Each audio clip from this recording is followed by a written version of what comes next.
Welcome everybody to Atonal Symphonies, Conversation on Blackness and Aesthetics at the Threshold of Thinking and Making, presented by Liquid Blackness Journal of Aesthetics and Black Studies. My name is Alessandra Raengo, and I'm the founding editor-in-chief of the Liquid Blackness Journal and professor of moving image studies at Georgia State University. Here with my co-editor-in-chief, Laura McLeod Cramer, assistant professor in the Cinema Studies Institute at the University of Toronto. Hi, I'm Lauren McLeod Cramer.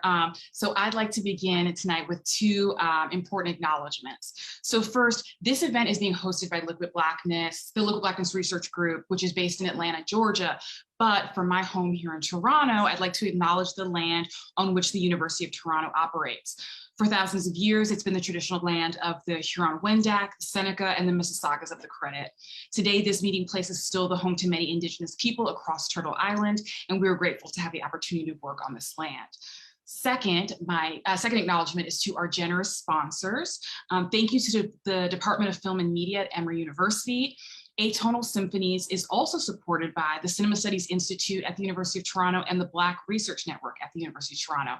And I'd like to highlight that both of those groups stand in solidarity with the Canadian Association of University Teachers, Censure, and hope that you'll visit censureUofT.ca to learn more about this effort to support academic freedom. So I'm hoping that we can hand things over to the director of the Black Research Network, but I don't know, we're having, I think, some technical, perfect timing. So the director of the Black Research Network is Dr. Beth Coleman, and she can tell you more about that project. I'm so glad to see you. We're getting an echo, and I think that that's the issue, but I do know, because I heard it 3 different times, that Beth was really excited to be here. This is amazing. But she is going to try again tomorrow when we get started at 11 a.m. to make sure that everyone can learn about the Black Research Network at the University of Toronto, which has been an incredibly generous sponsor for this event and immediately understood the vision when it was described. Even when it wasn't fully formed in our head, it, you know, Beth understood it. So we'll move on and say a little bit more about the event and introduce our guests. Yes. Okay, so we're very grateful to our participants who are contributors to issue 5.1 on liquidity and 5.2 on aesthetics. Their work is helping us launch the journal and as a space that we hope will be oriented towards certain values: the blurring of theory and practice, scholarly and creative work, institutional and non-institutional voices across seniority and generations, and our aspirational praxis of Black study. And therefore our commitment to informality and improvisation, which we just sampled right now. Perhaps risking a cacophony of voices, but hopefully if we follow John Aconfra's aspiration to create atonal symphonies in his work, also a generative informality, we strove to assemble panels that encourage conversations that might have not otherwise occurred. So I'm honored to introduce our first panelist, the panelist for our first panel, Thomas F. DeFrantz, professor of African and African American Studies and Dance at Duke University, who's a contributor to Liquid Blackness issue 5.1 on liquidity. R.A. Judy, professor of Critical and Cultural Studies at the University of Pittsburgh, who also contributed to issue 5.1 on liquidity, and Sampada Aranke, assistant professor in the Art History, Theory, and Criticism Department at the School of the Art Institute Chicago, whose work will appear in the upcoming issue of Liquid Blackness 5.2 on Blackness as Process. In the next 2 days, we'll be trying to elicit a multi-directional conversation about the thresholds of thinking and making, a way to address not only the creative critical processes our contributors undertake in their scholarly and creative practice, but also more broadly, what kind of space they think a journal can make for the improvisations across these and many other thresholds. So let's get started. So I'm gonna start with the first question, and I'll start with Professor Judy. All right, sorry, we just agreed. In Sentient Flesh, but it's directed at everybody. In Sentient Flesh, Thinking in Disorder, Poesis in Black, just like in the unfungible flow of Liquid Blackness, you do 2 things that I really would like to ask you about. First, although in my sensibility, you're talking about aesthetic practices, you never use this term in the entire book, which was interesting for me. At the same time, you evoke the idea of the flow, which you index to the generativity of liquid movement, motions, negotiations, as poiesis in black, a black making, doing, signifying, which again, I'm inclined to read as Black aesthetic practice and or praxis. And of course, the distinction, if you agree to it, or at least to entertain it for a moment, is very important. And in our issue, you describe it as poiesis in black as performative contradiction instigated by modernity's liquefaction, and an activity perpetually flying away from the capitalist commodification of life.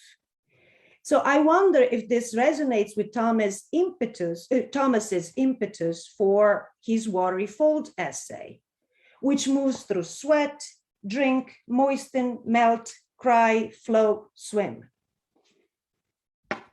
Thank you for that question. I'll emulate Horace and answer first with brevity, but I fear it will be obscure. So the brief answer simply is yes.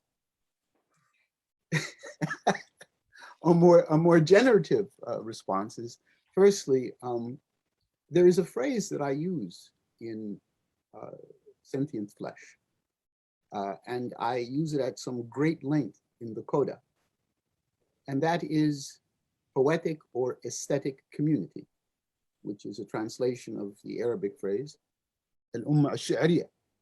And I talk at great length about what that connotes, and the way indeed it relates to what I discussed earlier in the text, in the body of the text, the main body, as life practices, and the engagement I have of poiesis. So what I'm saying is, of course, I want to challenge the distinction that's made in 19th century German thought between aesthetic practices, or more precisely, what Kant does at the end of the 18th century, and these life practices. And the hinge of that distinction, the space that I move in making that distinction, is my arguing against the long history from Plato on of philosophy explaining poetry, and the distinction that Aristotle makes between episteme being the greatest discourse for explaining the process of creativity versus techne poetike, which is what I call technical know-how, artistic know-how. And again, I go at great length to talk about the ways in which practitioners of the buzzard lope dance are on record exhibiting that techne poetike and explaining it to people like Lomax and others. They know what they're doing, and this is what it means cosmologically. So that's a roundabout way of saying, or a long way of saying, but of course I talk about aesthetic practices. I just eschew calling them aesthetic practices as distinct from life practices. The point being precisely the way in which the practices among those individuals designated as Negro or Black, which are practices that occur in the interstices of a very rigid structure, are precisely about the saying of possibility, which, as I point out there, is precisely what Aristotle claims poiesis does. So it's all about the work of flow. And it's all about the ways in which there's an articulation and a conscientious articulation of being in the world together in flow. Right? And this speaks very much to what Thomas lays out in his rather lyrical essay, but also in some of his other writing about the nature of movement in body and fluidity and the ways in which these relate to different technologies of reproduction, or what I call in Sentient Flesh, mimesis. I would also add, and this is fully opportunistic, that Sampanda's work as well, I think, is speaking in the same flow, right? That there's a confluence, to use my preferred term, that we're all engaging in thinking about discrete articulations of so-called Blackness that articulate themselves deliberately with full awareness as fluidity, as process. That is wonderful. And in fact, that's where I was gonna go. First of all, ask Thomas in what way he sees, Thomas sees their own work mirrored in your own, right? And especially with this insistence on flow, which, and I suspected that you're refraining from the use of, aesthetic theory, whatever had that reason. So I'm glad that was confirmed. But also for Sam, so maybe the two of them can jump into the conversation now, that in a sense, this is not only what you do in this essay, but also seems to me part of your larger project, which is to always question what is the subject and object of Black art, and also how to make art history do the work of Black studies. So I'll leave it to you. Thomas, did you want to? Okay. Yes, thank you so much. I mean, I should start just by thanking Alessandra and Lauren for convening us. I'm so humbled to be on this panel with Thomas and R.A., who's, both of your works have kind of definitely touched mine and influenced the way that I've come into this work. But absolutely, Alessandra, I'm constantly kind of returning to that dilemma, which I think is such a generative one, right? Which is, what is the subject and object of Black art? So part of that is because, right, I'm thinking somebody like Hammonds, for example, and what I'm hoping to kind of thread out in the Hammonds effect, someone like Hammonds is always asking us to return to the site of that question, right? Which is like, constantly throwing into crisis what it is that we think we're seeing. Like, are we seeing it? Let me put this in a more kind of maybe controversial way, which is like, does one, when one looks at a Hammonds work, does one see Black art because it's made by a Black artist? Or is there a kind of Blackness that is generative and generated in the object, the quote unquote object status of the work, that allows for a kind of maybe sensation or conceptual relation, material relation, historical relation to the question of Blackness? I think that is so much process, right? Reading Thomas's essay and rereading R.A.'s essay for today, it just kind of reminded me that question of like the feeling, right, of what one might feel in relation to this question of Blackness was so alive. And part of that aliveness for me is totally generated in the method or the process, which kind of in both of the essays by my co-panelists today, that method was, you had to dig for it, like you had to work for it.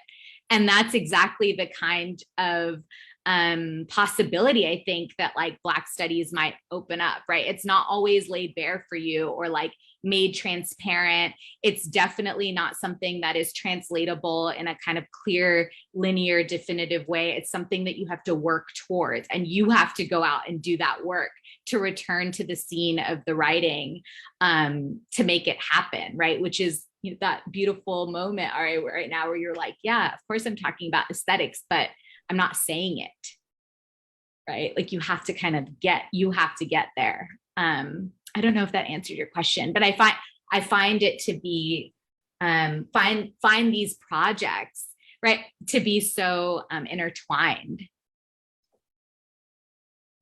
Yeah, and please, this is an invitation also to answer to each other directly.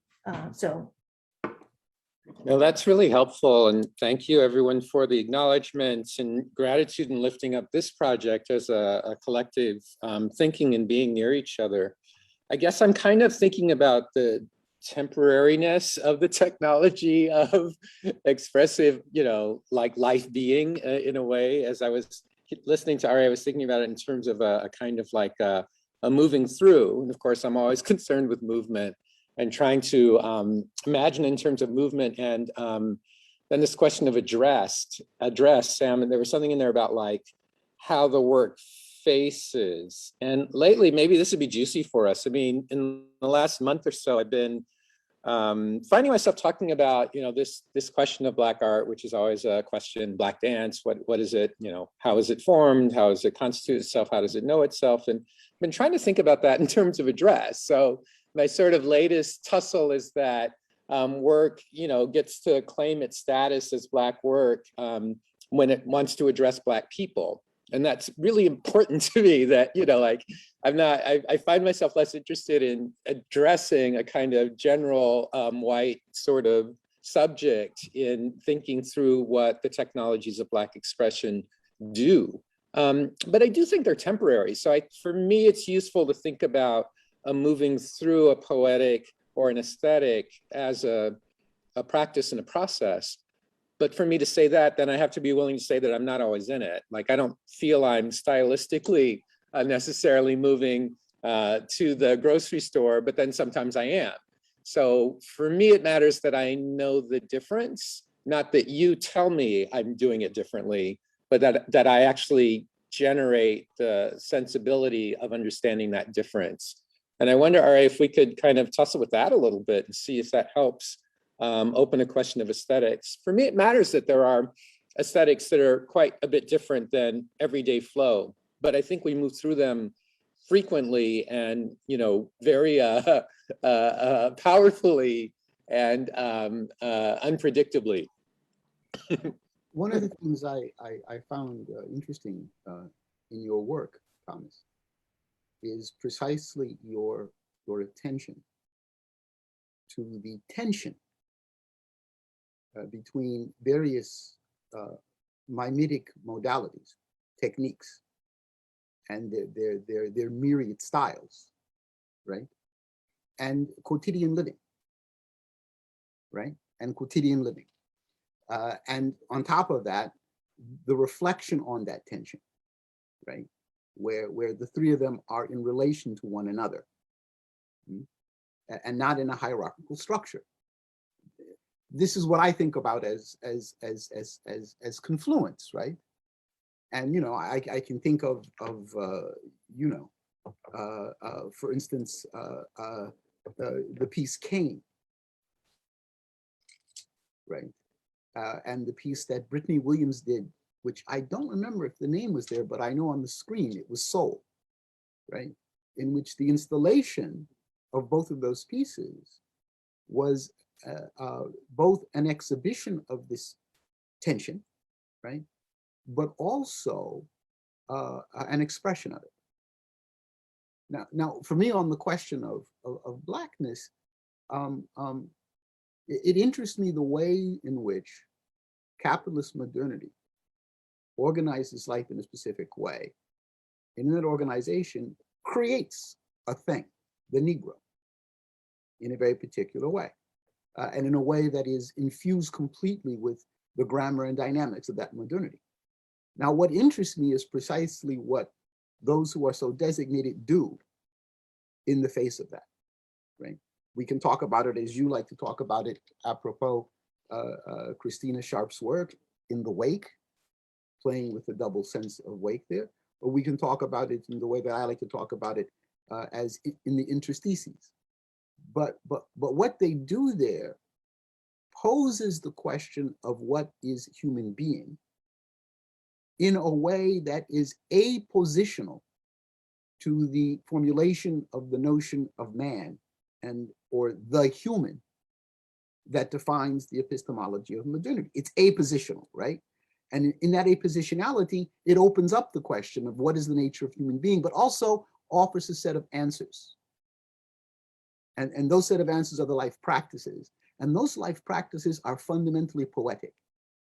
And here I want to go back to fundamental concepts of mimesis, in which the movement through is fundamental, in which the dynamic relationship between object, media, and modality is precisely that, dynamic. It's always processual.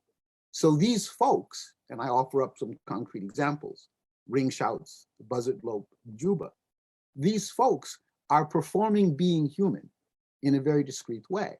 And in a way, interestingly enough, with regards to those specific forms, the Buzzard Lope, that marks the distinction between the style of everyday living and these particular performative moments, right? These deliberate performance of a certain kind of Blackness. But that Blackness is being performed, I want to say, is the performance of a way of being human in confluence. And this is where I think it speaks to a general issue of modernity for everyone.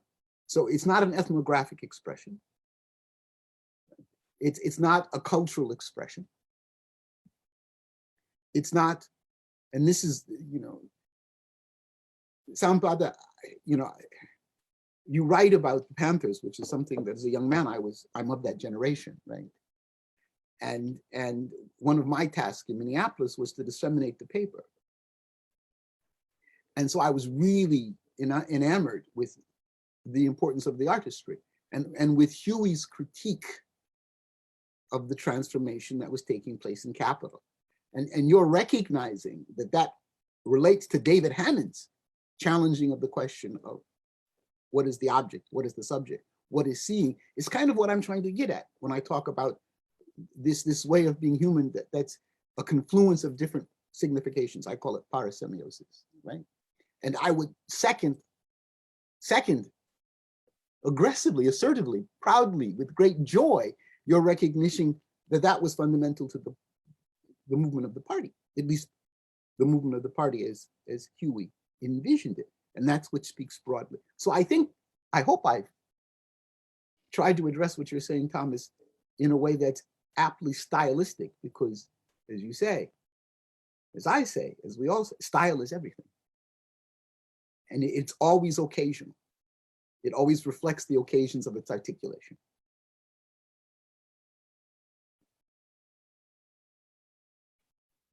I'll jump in with a question that I hopefully is related to this. I was thinking about the way that all of the objects of study that are kind of coming up across these three pieces are anticipating the moment of liquidity or liquidation. And I guess it's because Thomas was saying, about who one is facing, and the sort of like temporality of that. And so, and I think that in Thomas's piece, it's about the moistening that might happen, like as you like warm up before dancing and before making love.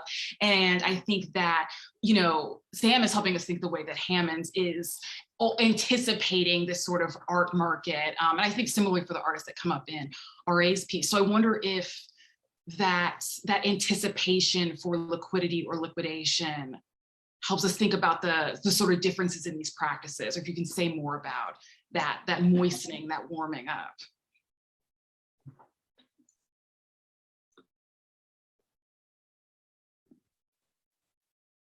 And I just want to add that that I appreciate how Lauren, continues to make clear the distinction between liquidity and liquidation, for example. We're very aware, right, that even this, sometimes it's also the anticipation of disaster, right?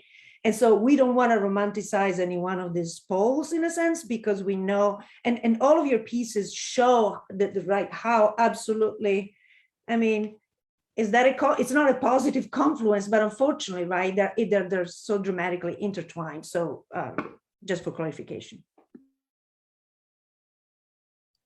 What's wrong with a positive confluence?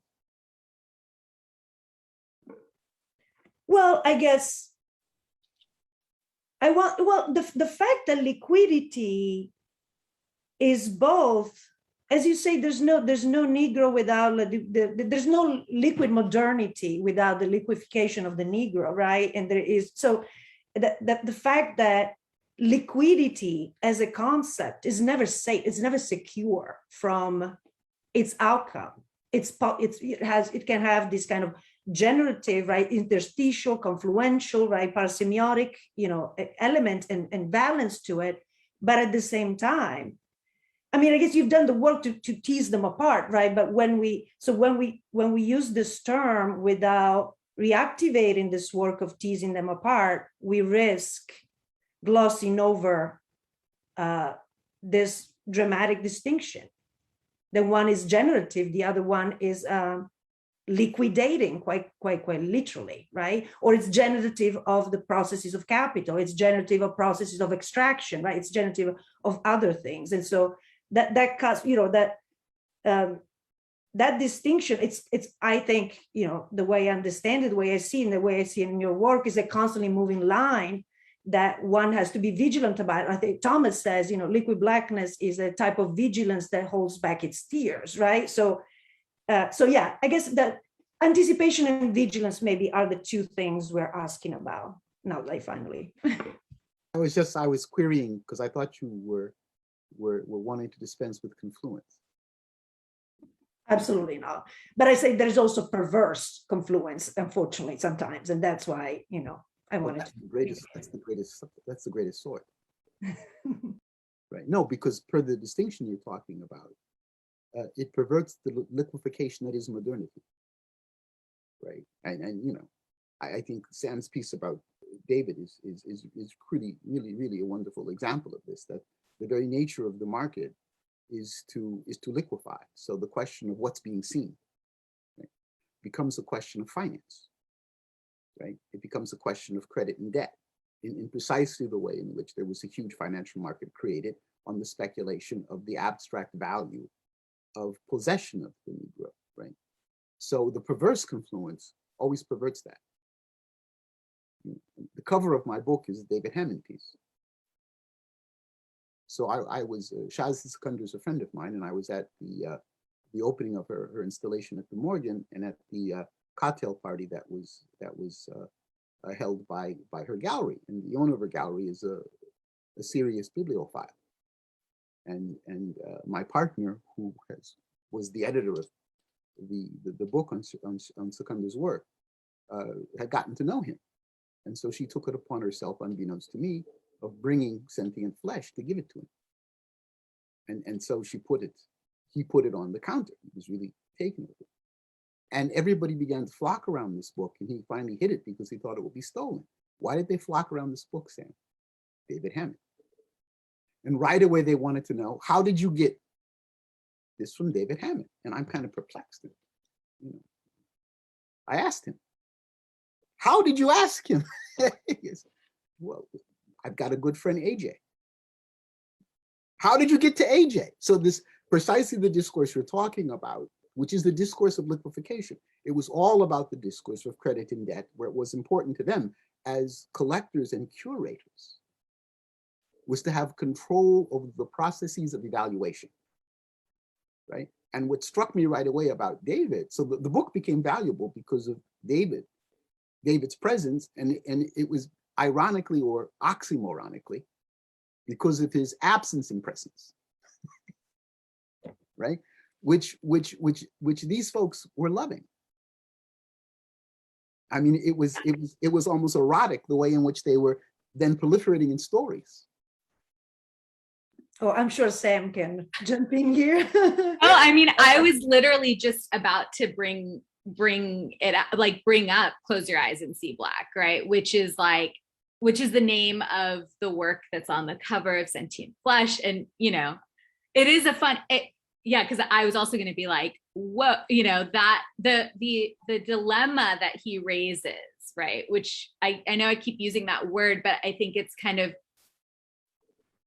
that work specifically, the body print work specifically, I think bring together kind of Thomas and RA and I in these ways that are just so fascinating to me, because those body print works are like, talk about moist, right, Thomas? They're like these, he greases up his body and presses his flesh onto the page in a way that is a kind of movement score, dance, this kind of like slow movement that is about that printmaking process.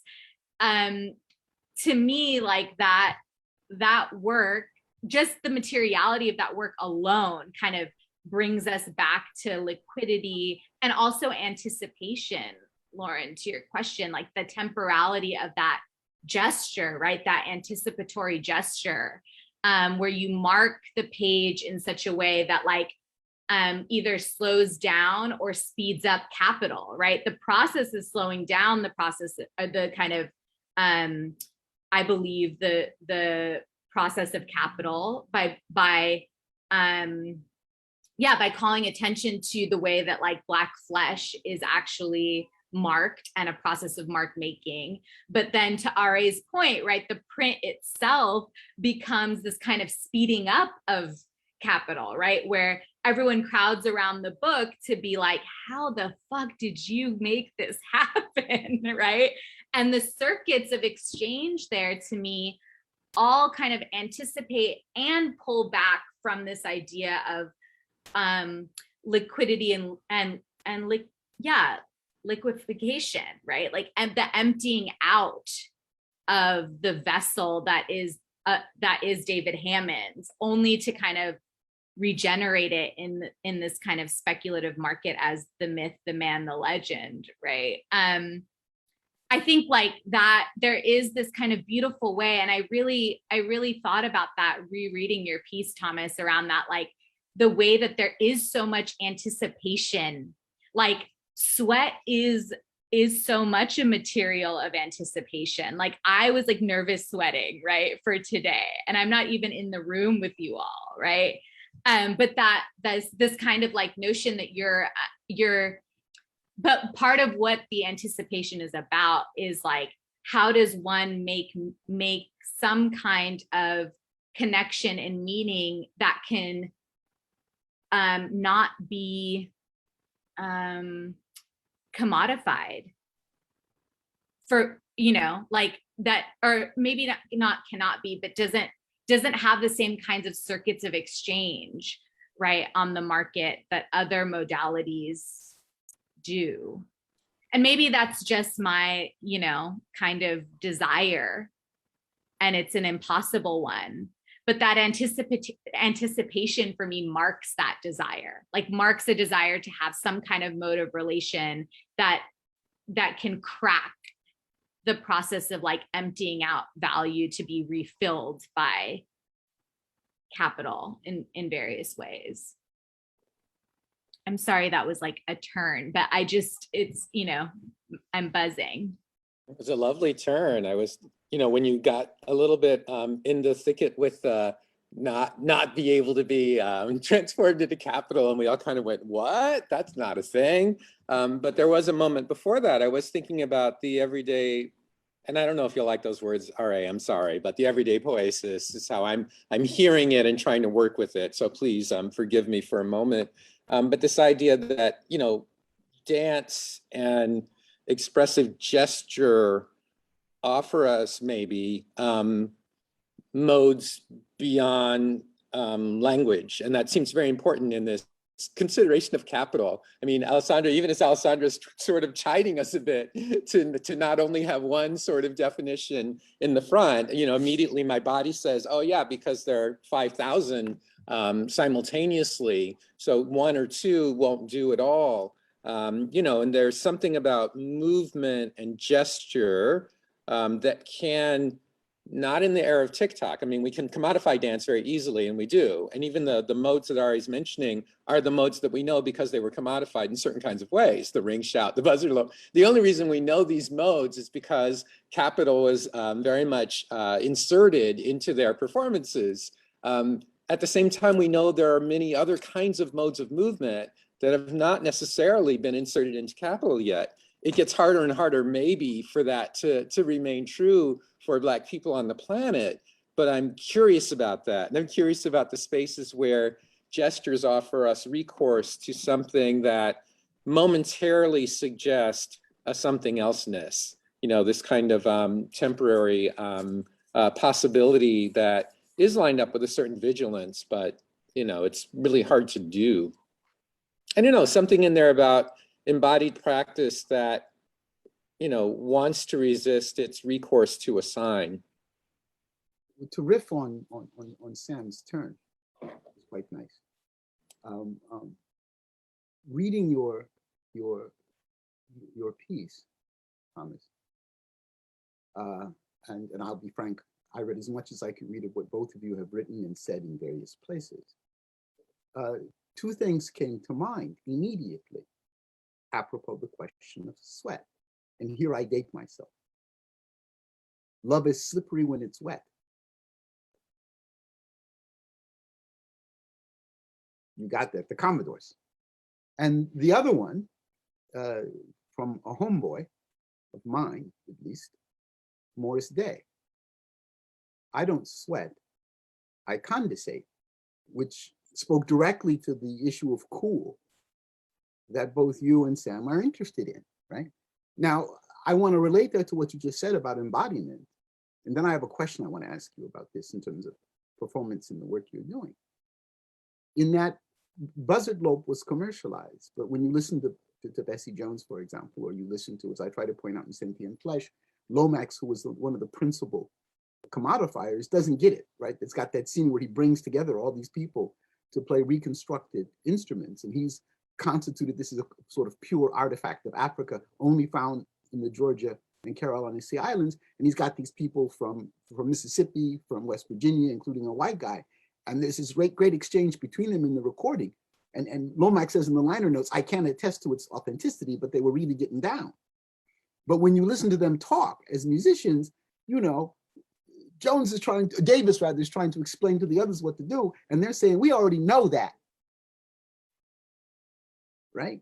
Love is slippery when it's wet. There's always the slipping away, which I think speaks to what Alessandra was saying about the distinction between liquefaction and liquidity, right? Which is why I was pushing for the issue of confluence, right? Or parasem. There's always a slipping away. And so quotidian poiesis is there, right? There are proliferations of style, and there are choices, to use one of the terms that Sam uses. There are choices of style. And those choices of style speak to something. And working through exhibits a kind of way of thinking and being in the world that's evident in the style, right? And those who share the style can read it that way, and there are these multiple codings. So there's always a movement in this embodiment that capital never can completely exhaust.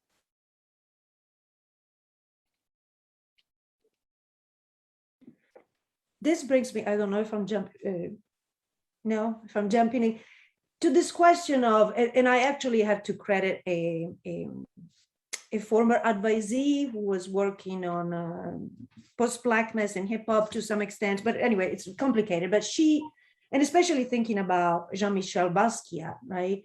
That there is the question of initiation, right? That a lot of Lomax, right? The opacity, I mean, there are lots of reasons for it, right? But you just described a scene, a situation, right? Where someone are initiate, where is initiation a way of thinking about, I guess, as a question, as a hermeneutical question, semiotic question, right? Rather than what we were describing earlier in terms of anticipation and vigilance, right? But it is a type of threshold. I mean, do you see it? Do you, does it resonate with you? I mean, David Hammond's, right? I mean, Sam, the way you describe it is like, there's almost, you have to give yourself over to the project in the way it dismantles and throws into disarray art historical discourses, value processes, evaluations, in order to hope to begin to figure out a way to describe it even, or to hold it up, or to see if it can crack open something else, right? So, and for Thomas as well, I felt there was an element of initiation, to the work that you performed. I think of it as a performance, really. I mean, it's such not a traditional essay, right? It makes things happen. I couldn't quite render a question, but I would, just lift up that I've been fortunate enough to feel more and more available to my creative craft in my, so-called scholarly work over the last few years. So, this feels very important to be able to release a piece like the one that I offered in the journal, which is much more like the performance work that I do. But I did have, 10 or 15 years of trying to write so-called what other people would say were more serious sorts of excavations. But I've kind of figured out that even as this journal is suggesting that there are other ways to know, and as RA and Sam keep saying, there are just other ways to be, and this otherwise way of being, as Ashad Crawley calls it, is something that's foundational to understanding a kind of poiesis or confluence or aesthetic, if you will. And then that kind of ability to move through it could be something that helps us understand I would wonder if we could talk about beyond the human. Like, could we be beyond human? Could we resist human as the register, as Zakiya Jackson offers us again and again and again in her amazing work? You know, what if we became more concerned with other registers that might allow us to reimagine alongside each other? That wasn't an answer, but anyway, let me stop there. Thank you. Sam? I want to kind of I think Thomas has offered us a really, important opening. So I want to give space to that in terms of the beyond. I feel like RA might have some, I don't want to put you on the spot, but there is a way that I think you called it earlier, performing being human, right? Not performing human being, but performing being human. And that to me is like I want to get in there and kind of like maybe not see that space, but just kind of be in that space for a second. Yeah, I'm inclined to give attention to the rhythm of Thomas's remark, and let the moment rest, and try to pick it up on the downbeat. I go back and forth between performances of human being and performances of being human. And I'm undecided precisely because of the way in which man, the Mensch, the human, cast a shadow. But it seems to me, as I've tried to, you can see from my remarks, I'm very much interested in attending to the particularities of practices, of life practices, which is kind of in the vein of what Thomas began with in his earlier remarks, where I'm not so much interested in challenging or verifying the terms of high theory, although I'm obviously a high theorist, as I am in trying to engage those practices and performances as a way of living. Okay? And so I wonder always, as I look at something like John Canute or the Pentecostal Church. I'm not a member of the Pentecostal Church. I've attended it. I'm a Muslim, and before that, I won't say. But far removed from the Pentecostal, Although as an atheist communist, I did sing in the Baptist choir because the son of the pastor of the church told me that was where you met girls.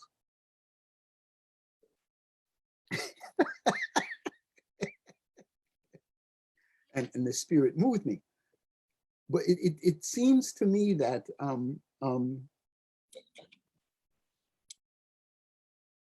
apropos the question of Blackness and a certain kind of liquid Blackness,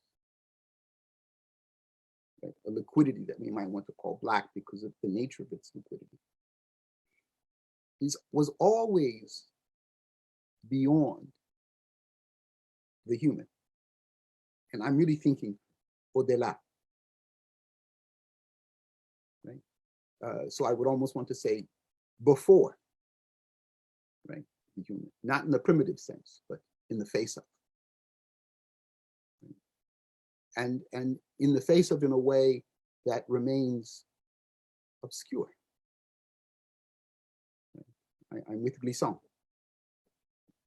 Cherish our obscurity. So the gaze can't penetrate it, but it's right there in its face.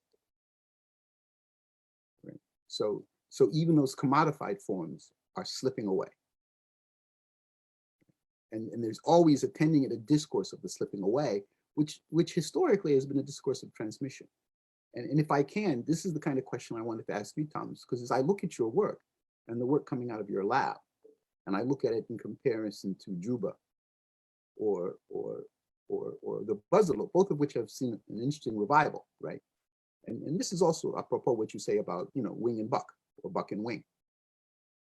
I note that in those performances, there's a very pronounced communal aspect, right? Formally in the call and response, which is also in the embodiment, the very structure of the dance. right? Where the soloist who emerges in the circle emerges from the circle. Yes.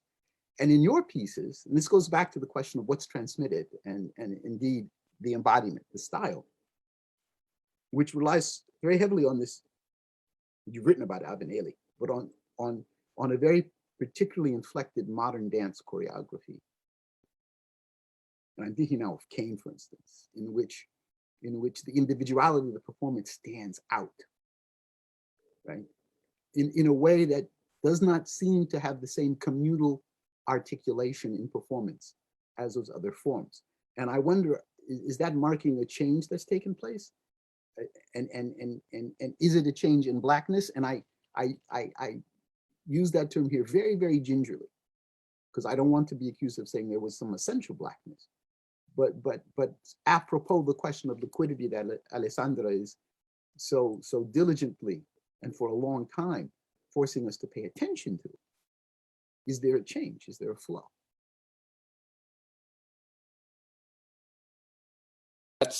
That's a really useful and provocative formation. And I think to have Sam speak to Hammond's work in a similar vein is really useful here too. There's a way that the particular works you're pointing towards are works that are asking questions around possibility through form that's not necessarily form that's born of call and response, but then it's recast to do the work of call and response.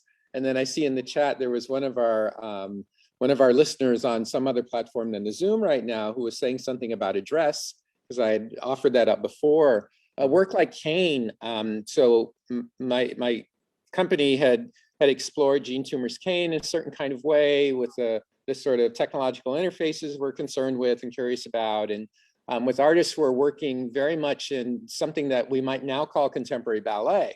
Now that work, when we show that work to an audience that is largely white or European, there's a certain kind of response. But we've shown that work at HBCUs where the audience is almost all, if you will, people who are of the call and response mode of being in gathering and assembly. And then the work feels super different. It reveals itself really differently. We might feel a little more Biggie or a little more Commodores than we do Julius Eastman or name the sort of concert artist who makes sense to you. So there's a way that kind of how the performance arrives in concert, and by concert I mean in assembly, I think it does seem to matter, but I'd be curious about that, to hear Sam speak to that in terms of Hammond's work. Does it matter where the work is shown and who's actually in assembly around the work as you're thinking of the work?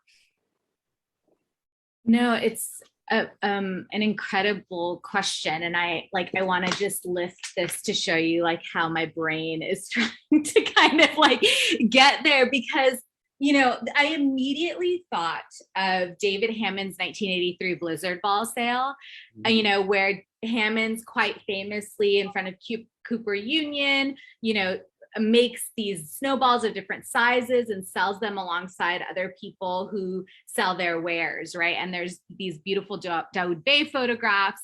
Elena Filipovich has written a wonderful book about it, so I don't really want to get into it too much.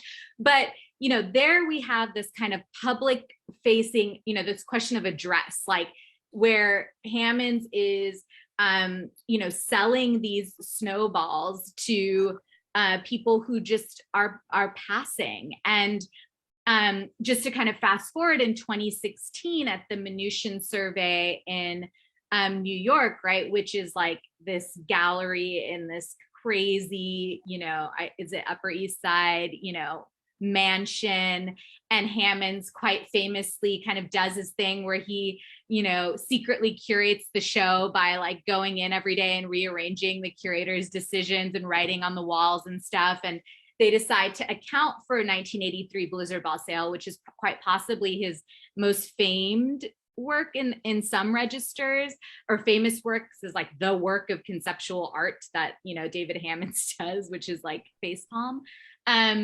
But which is all about kind of questioning the commodity, questioning value, questioning the art market. And, the way they decide to restage it, and I like to think that it's Hammond's that decides to restage it, is a bowl of water next to a tiny little note by somebody who bought the work, saying like, you know, nobody will insure this work of art that we bought. Right? It's this beautiful, I mean, it's stunning. It brings together all of the things that we're trying to think of in so many ways, right? And I immediately, like, when I was reading, Thomas, your essay, and I was reading Ari's essay, that's the work that stood to me, because it brings out coolness too, right? Like it's a snowball, right?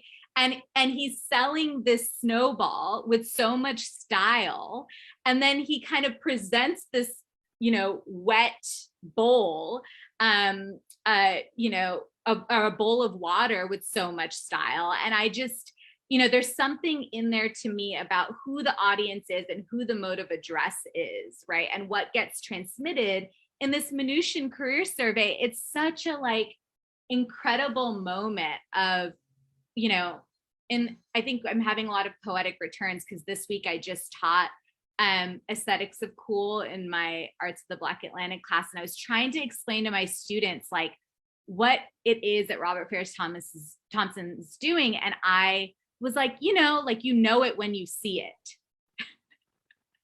Like, cool, you know it when you see it, right?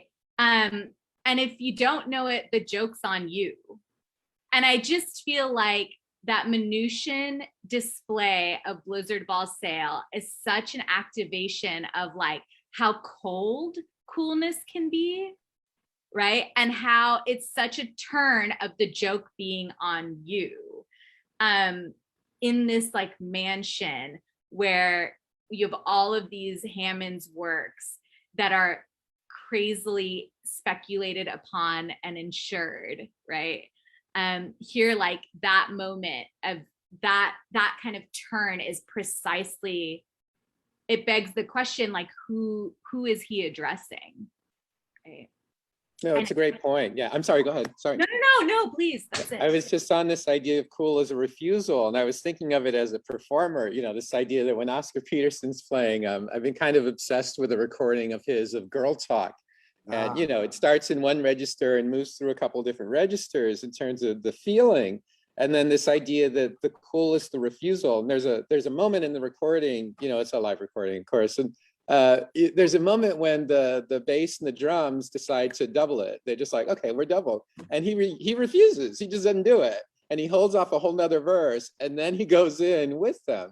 So it's like this idea, we can also hear it, is what I wanted to suggest. And we can also feel it. So we can see it, yes, but it's also something that we start to understand how to recognize in other registers besides sight too. But something about refusal, I don't know, this helping me. Cool as a refusal. You can't have me. Or you can't have what you thought you wanted, because I get to actually hold it back and release it when I'm ready. Yeah, I'm performing that being, right? Mm-hmm. There's that distance, absolutely. Mm-hmm. Wonderful. Wonderful. I just have to. You know, if I could screenshot, I would have put it up when you were talking, because it does it all, right? Yeah. Close your eyes and see black. Yeah. And of course that bowl of water is precisely, in terms of address, an address to the market. Right? This whole issue of liquidity, where, okay, so you're going to insure this and then sequester it away from view so that it continue to appreciate in value, so that you can borrow on it. You can use it as a financial instrument. Okay, do that with this. Oh, the snowball that you insured, here it is. You know, what are you going to do, right? So the issue of address also, picking up on Thomas's last remark, is an issue of refusal of ownership. Not a refusal to be owned, but a refusal of ownership, right? You know, this is there in the street, everybody does. You know, and it's all about a sort of prolific democratic mimesis, which is the way Zora Neale Hurston talked about Negro style, right? This really dynamic hyperbole and just it feeds to talk about memes, right? It feeds, there's perpetual mimicry, you know. The strut that we learned from the older boy down the street who learned it from his uncle, who learned it from watching Superfly, or, you know, who thought he learned it in reading Iceberg Slim. You know, and there's so many registers of that moment of style, right? That are almost all register of refusal to own.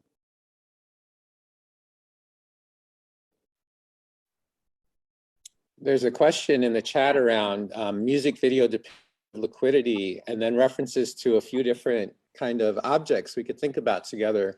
But I was drawn to storyboard P and Until the Quiet Comes as a kind of moving image performance to consider in this question of liquidity and gesture and cool and refusal. It's a remarkable short piece of film. And who shot that film? Who shot? That's Flying Lotus, right? Until the Quiet Comes. I don't know who shot that. Well, Khalil Joseph directed it, but with okay. more Flying Lotus. It is Flying Lotus, though, yeah. And this, you know, so this mode of dance that, you know, if we need to call it dance, we can, but we don't have to. I mean, it's a mode of poetic address, if you will, or poesis that storyboard is especially concerned with. And storyboard is really good at not really being there, like being there and not there at the same time. They're really amazingly adept at that mode of stylistic sort of embodiment. And you know, again, not to collapse liquidity into a kind of like fungibility or just a sort of like ability to shape shift somehow. It's not only that. At the same time, storyboard is really remarkably adept at crafting energetic forces that are tangible and hard to see. So I guess that's what I want to offer to that question that was in the chat. Thank you. I have a question that is going to turn us ever so slightly because I want to talk about process a little bit, but I do think that it resonates with the other things we've talked about. So part of this panel's convening was this idea of thinking and making. And so I wanted to ask if the group would elaborate on who they're thinking with, or how that kind of comes into your own process and practice as thinking and making. You know, I think Sam, like this is obviously part of a longer work with David Hammons that is not about a biography or here are some tools for interpretation, but is instead about, you know, thinking about an artist who employing a methodology that we can join, you know? And I think that for Thomas, you know, from an editorial perspective, one of the things that was really interesting for us was you saying like, this piece should not have a traditional citational apparatus. It should not be punctuated by footnotes. It needs to be liquidity. And so I think that, you know, part of these life practices that have keep coming up in this conversation have been about being and doing together or collectively. And so I get, that's why I'm pushing on this idea of thinking with.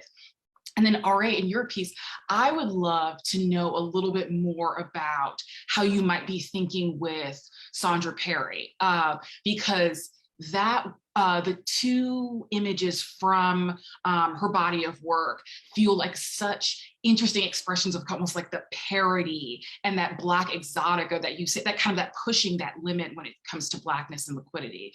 So I want to know kind of, you know, in your process of writing, who you're sitting down to write with, who maybe show up in the bibliography, but maybe not. If you could say more about that.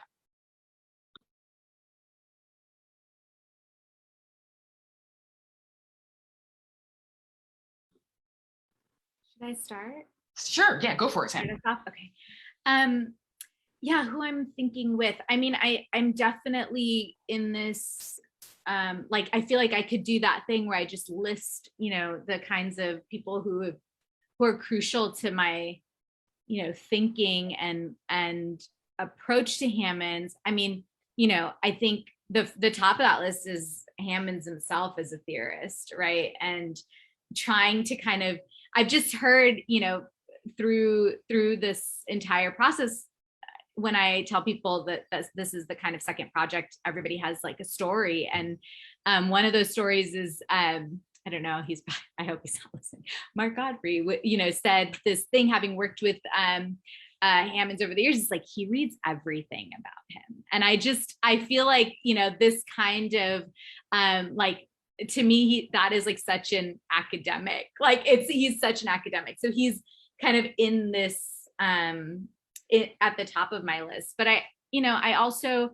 feel like so much of what this process has been is not only thinking, but also trying to figure out how to make. So I'm not a maker and I'm not an artist on those terms. And I've been so lucky and so privileged to like have worked in art schools for so many years and taught, I teach studio artists all the time. So, and my colleagues are studio artists. So when I'm in this mode, for example, in the current book that I'm finishing up, writing about political posters, I'm like, I should probably know how to, run a poster.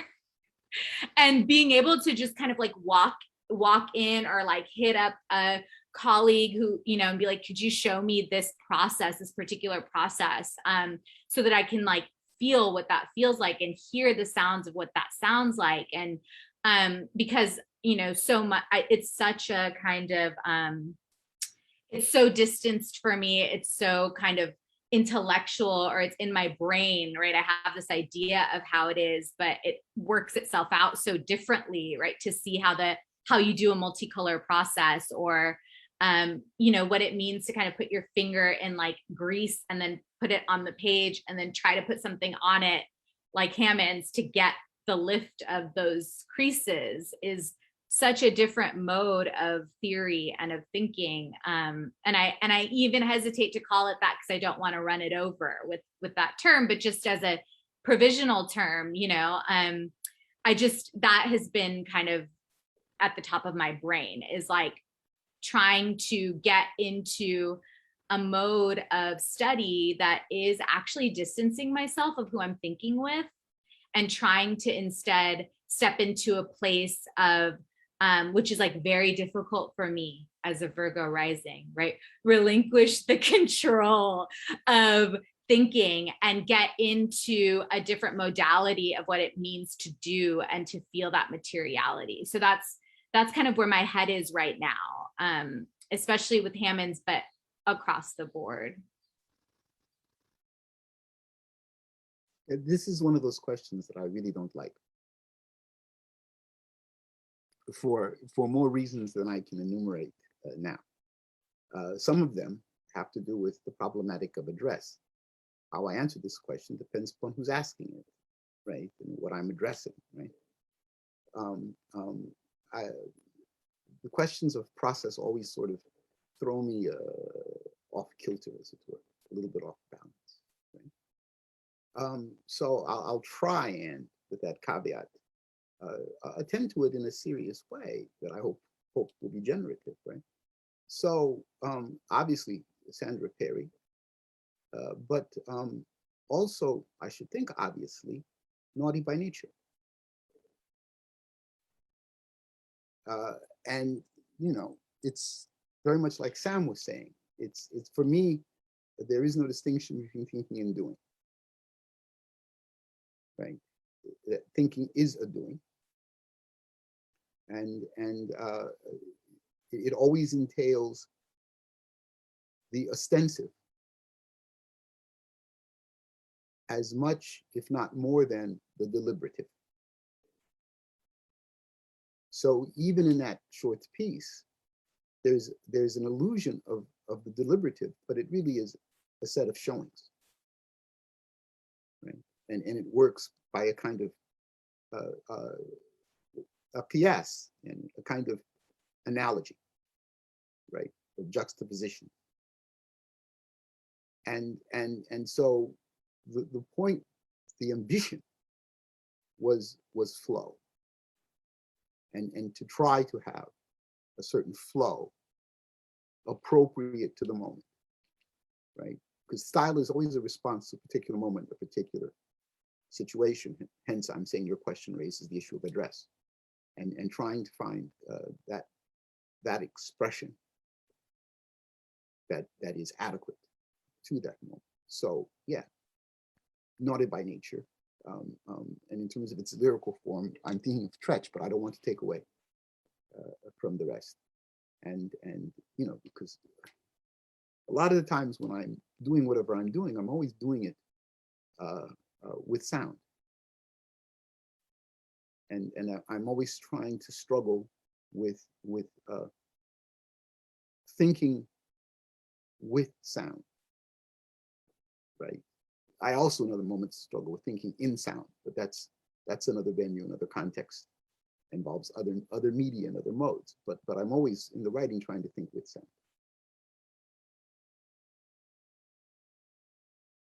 That's terrific. I mean, I don't mind this question because in my work as an artist, we're constantly doing artist talks, and it's always the question, you know, the how question, you know. So for me, it feels a bit more familiar in a way, and I tend to kind of take it for what it is. I think these days I'm thinking with TikTok and with Insta. So I'm thinking with people who are, you know, trying to create thirst traps. So I was like, writing this piece, I was like, oh, okay, let's do something that'll actually draw a certain kind of attention. You know, so that's quite intentional about it too. It's trying to draw attention in a certain sort of way by, again, refusing to demonstrate its sort of mechanism, even as it reveals itself through, you know, typographic symbols. But I was also thinking with Makita Thomas, who's the artist whose work is represented in that piece in the journal. And there wasn't a particular reason for that, except she got on my mind because I've been, you know, like collaborating with her over the years in different sort of contexts. And she's quite amazing, of course. And somehow in the way, RA, you were just saying, process-wise for me, like Treach and Naughty by Nature showed up for you, Makita showed up. And, you know, like my grandmother, who was a dancer who comes to me often, Makita came, and then I thought of that piece. And then that piece and its imagery accompanied some of the writing. Yeah, so the thinking with, I mean, I've just said some people I've been really concerned with these days, Zakiya Jackson and Christina Sharp came up. So I think, you know, all the kind of like names that we've sort of shared among each other in this talk are people obviously that we're thinking with. But in terms of process these days, I'm trying to think in alongside Insta and TikTok. Good luck with that, right? I have to just quickly say thank you for, you know, going against what you wanted to do and answering that question for me. Anyway, I do appreciate it because I think that as we try to think about how a journal can make a space for people to think in a more capacious way, it is always helpful to kind of, for me, to have that insight into the ways that we actually can avoid making some sort of distinction between traditional scholarly work and other kinds of creative work, that we can sort of stop kind of falling into those routines. And I think some of them is you know, like Sam's doing, like it right now in this process of being like, I have to get my hands on it a little bit. Yeah, so I know that you didn't want to, but I do appreciate it. I take it that's directed at me because I was the one saying. Well, it's as Thomas says, this is a question I know that artists ask, right? And I'm very familiar with it in that context, and that's part of my resistance. I'm in Pittsburgh, and there was a jazz venue. There always are all kinds of jazz venues that pop up, and they don't last very long because of the structure of capital. This is a very rich town in terms of jazz performance. And this place was called CJ's. It lasted for quite a while. And I used to go every Thursday night because Roger Humphrey's trio would be there. And very often the great bassist Dwayne Dauphin would be performing. So, you know, I have a good friend, Jim Murad, who's a jazz impresario out west in California, rather well known, been around a long time. Whenever he comes to town, I take him to different venues. So we're hanging out in CJ's one Thursday night, and Dwayne is playing. And Jim says that, you know, that he's playing Ron Carter. I said, nah, it's Thelonious Monk. You know, so the set finishes and he comes down, you know the etiquette. You guys know the etiquette, you know. We invite, you know, Dwayne over for a drink, right? And we get to chatting, and I say, Dwayne, you know, Jim here's saying that you're playing Carter. And I said, Monk. Dwayne looks at us and he says, no, I'm playing the Wren. Next Thursday, I go in and he's there with his lady, right? And it's a set step. And they're doing standards, right? And Dwayne's, he's jamming away, and there's a real distinct color, right? And you know, set ends, and he's with his lady, so I'm not gonna offer him a drink, but as he's passing me, I say, so tonight you're playing your lady. He said, you get it. Now that's probably how I should have answered the question about process, right? Because the question of the how is in the performance, right? It's in the performance. And sometimes I feel if we have to ask the how, then the performance somehow has been inadequate. Hence my remark about style and adequacy, which isn't necessarily on the questioner, but it's on the performer, right? Which in this case would have been me. You know, I slipped up, you know. That bad note was supposed to be turned into something that was flowing. Well, can I jump in? This is incredibly helpful, but also to perhaps further clarify what I think Lauren meant, or what we were trying to get at with the name of this event, right? It does include thresholds of thinking and making, and we're also thinking about. So it's not I don't think this question of process is about getting into your stuff or that it doesn't come through, but because this is a newly established journal at Duke, at least, right? We're trying to set the stage or the tone. We are building together a tone or a place that your performances are helping us figure out what it can be. So it seemed perhaps helpful even more broadly to think about these issues a little bit together, and also as a way to really express tremendous amount of gratitude for the work that you are doing, like setting the tone, and with so many different nuanced performances, right? That I think junior scholars can have something to look up to, right? In figuring out that some distinctions, right? Some thresholds are there to be crossed, for example, or some chances are there to be taken. So I would imagine, I don't know, Lauren, if you disagree, but that's really the spirit. And I think it's helpful more for, especially what we think, you know, the work of, we don't want to say mentorship because we're probably not even the position to do it, but of cultivating a community or cultivating a generative space to the extent that we can. My remarks were not meant to make either of you feel defensive, but rather to pick up what we're doing. I would dare say, I understand the thrust of it in the moment, that the story about Dwayne Dolphin is what liquid blackness does. It's what this event does, right? It does it. It does it wonderfully. It does all the things you just talked about, Alessandra, right? Quite eloquently and stylistically, you know. And I've followed all the issues that have come out thus far, including the pre-Duke issues, right? And I've been struck at the ways in which you've maintained your orientation with the move to Duke, which is no small thing. So I wasn't meaning to simply be a curmudgeonly old man, or rather, let me put it this way. I wasn't meaning to attack. I was merely meaning to be a curmudgeonly old man. Thanks for that. All right. I was thinking about, you know, there's a question in the chat around, well, the part I'm pulling out is forgetting and improvisation. And, you know, we started with sweat and anticipation and the nervousness and this idea that, you know, maybe a materiality of performance is a forgetting, a willingness to forget. And for me, this kind of movement from citation as the standard of the human in the academy, so I'll pile those up on each other. So citation, you know, matters, of course. And, you know, we need to demonstrate that we're tussling with Sylvia Wynter. At the same time, it's like the ability to sort of mobilize Black cool is maybe one way to think of it, is the ability to forget and begin again. So we begin again and begin again and begin again. And in the beginning again, there's a new assembly, a new sort of coalition building that's possible, a risk to be taken, as you just offered. And then this anticipation and this sweat, this anticipatory sort of valence becomes even more useful, maybe, in terms of structuring a possibility. Because I do think that this poesis that RA is at, is helping us sort of think alongside or think with. For me, it still also, as with Sam's work, moves towards a possibility. Like there's a movement towards, and maybe we don't know what we're moving towards, but for me, that moving towards matters.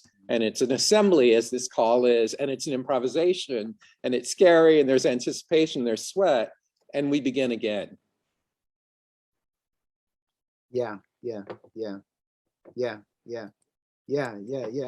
It's a kind of a surplus lyricism. Et voila. Yeah. Well, maybe just a logistical comment. I wanna let people know that are watching the streaming version of this that obviously Thomas is taking. We're all keeping a close eye on the chat, but Thomas is faster, way faster, which is also exactly in keeping with this kind of collaborative improvisational, but I do, looking at it, I think we have touched on most things without, being too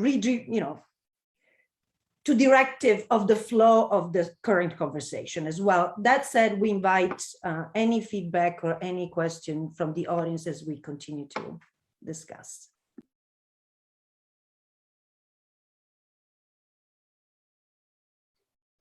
Of course, the remark about surplus lyricism was an engagement with the same question that you were reading, right? Because part of that question was about the issue of a kind of seat, right? And the seat phrase as a loss. But as Fred points out with that surplus lyricism, it's in that too muchness that an animation takes place.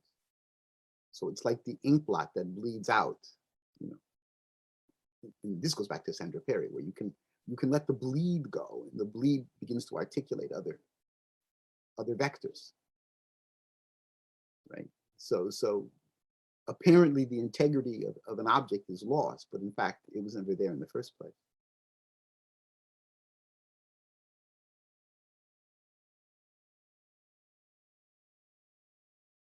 I love this. Well, I really do. I'm like, so yeah, this is so generative and so, it makes us feel that maybe we gotta keep up the good fight, I guess. That's the, and we welcome any feedback about the way we keep up with our own values, and I really mean this anytime, because I think that this is difficult work, right? Or work that has to be done carefully, I guess. Yes. So. That's super helpful. And, even in the Slippage Lab has a value system where, anti-racist, we say proto-feminist, but now we're turning towards Legacy Russell and starting to start saying glitch feminist to each other. We'll see how that goes. But we're also concerned with being queer affirming. And anytime students come through the work, undergraduate or graduate students or postdocs, we kind of have an onboarding discussion through a value system. And I just want to lift that up. I mean, that's something that we've been able to realize through the pandemic and COVID and back into away from the keyboard, as Legacy Russell calls it. But it was something that we didn't make the same sort of time for before pandemic and lockdowns and quarantines. And I want to lift up that, the journal and your call for us to participate in this way. Alessandra, reminds us that there are other ways to operate, even as we're compressed by capital and capitalism and our, status as human or non-human, or our concerns about being objects or subjects. There are other ways to operate, and we can mobilize them, if we're so inclined. So I want to lift that up. Yeah. Bravo. Thank you. I also maybe, Lauren, unless you have something to say, make just a conclusion. I also want to say that none of this would happen without Lauren. And the way in which we have, our relationship has changed over the years as advisee, and then absolutely, devoted to the project, to, equal collaborators. I mean, it's a constant evolution and a constant experience of ways of community and including all of the students who always, generations of students, some of them in more institutionally organized ways and many others in totally casual, spontaneous ways. And it is a community. So I just want to acknowledge all of that. And Lauren, you get the final word then. Oh my goodness, that's so unfair. Yeah, I mean, this has been incredibly helpful. And I'm so, so grateful. And we kept talking in preparation for this event. Well, how do we keep it informal? How can you be informal on Zoom? And I just feel like here's the last, our conversation is the answer. And it's because of the generosity of our guests to share these beautiful pieces with us, trust us to kind of, highlight them as best we could, and then to come again and continue to elaborate, continue to give. It's just, yeah, it's amazing. It's incredible. It's the new bar for me. So I'm incredibly grateful. Thank you. I also would love to thank all of the grad students who are like here in the chat, here in the Zoom, running things on Facebook and YouTube. Yeah, just incredible work. And they're in the shadows. That's how it always goes. So Gail, Ashley, Alper, D. Jones, thank you. Yeah, I really, really appreciate it. And also I'm seeing OG Liquid Blackness members in the chat as well. So hi, Cameron. We are coming back to do this again because it is a practice. You have to keep going. You have to keep improvising. So we're doing this again tomorrow at 11 a.m. and 2 and 5 and 5. Fabulous. So we hope that you join us again tomorrow. So, thank you so much. Bravo.